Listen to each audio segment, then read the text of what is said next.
Hello everyone, my name is Imran and today we are going to talk about how to manually update a WordPress plugin.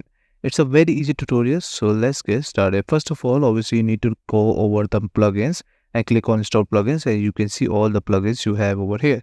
Here you can see number indicate that we have 5 plugins which are not updated yet. So what we are going to do, we can easily select update now from over here and it will be updated, right? If I click on all of them.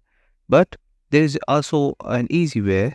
Just click on updates available over here and here you just need to click on all plugins which need to update it and click on update like apply. So you can also do that from over here. Click on update and click on apply.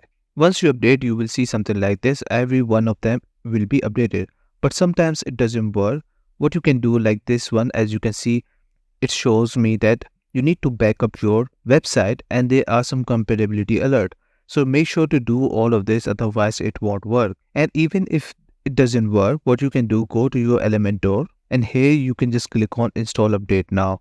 This is very easy way to do it, even if it not works sometimes on your plugins menu. And that's it. This is all you need to know how to update manually a WordPress plugin. I hope you like this video. Please subscribe. Bye bye and take care.